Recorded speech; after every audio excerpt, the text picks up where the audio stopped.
sentiment était double, à la fois de par les responsabilités d'élu d'une collectivité locale, président de l'agglomération mais aussi maire de Pornic, et puis aussi le côté familial à gérer. On a eu l'occasion de voir cette nature qui se réveillait et de vivre le réveil du printemps dans cette période de confinement. C'est quelque chose que finalement moi je le voyais moins parce que j'avais moins de temps pour le découvrir. C'est le côté où la nature a pris le dessus. Alors c'est vrai que c'était un grand moment et tout le monde le disait d'ailleurs quand vous écoutez et quand on voit les témoignages, de redécouvrir le rythme naturel, les oiseaux, les écureuils, j'ai eu même une martre des pins chez moi qui a débarqué, des choses qu'on ne voyait plus ou qui étaient peut-être là mais qu'on ne les voyait pas parce que s'ils sont arrivés c'est pas par hasard, ils étaient déjà là mais on ne les voyait plus.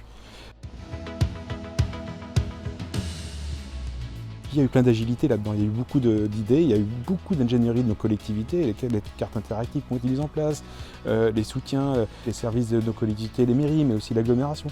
Moi je compte à peu près presque 500 bénévoles qui ont travaillé autour de moi, entre les couturières qui ont créé des masques, des gens qui ont porté les masques, des gens qui ont aidé les personnes âgées, des gens qui ont aidé les marchés pour structurer les marchés, des gens qui ont œuvré pour plein de choses au quotidien.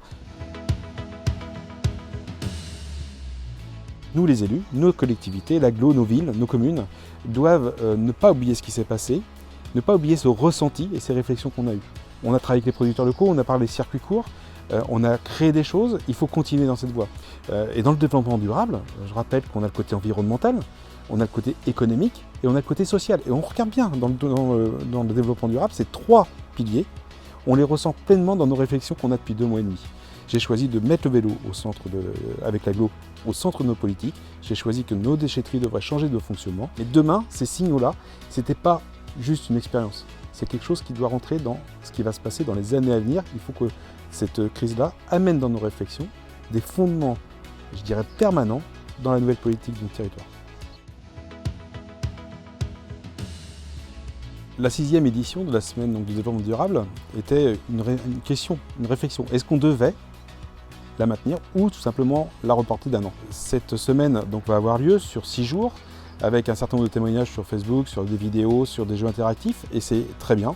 Je pense qu'on a bien fait de la maintenir, il faut la maintenir parce que justement avec le contexte, c'est l'occasion de mettre tous les exemples qu'on vient de citer et de les exprimer grand public. Et c'est dans ce cadre-là que cette semaine-là se met dans son concept numérique et ça apporte aussi cette réflexion-là et il faut continuer à y réfléchir et donc surtout ne pas arrêter ça.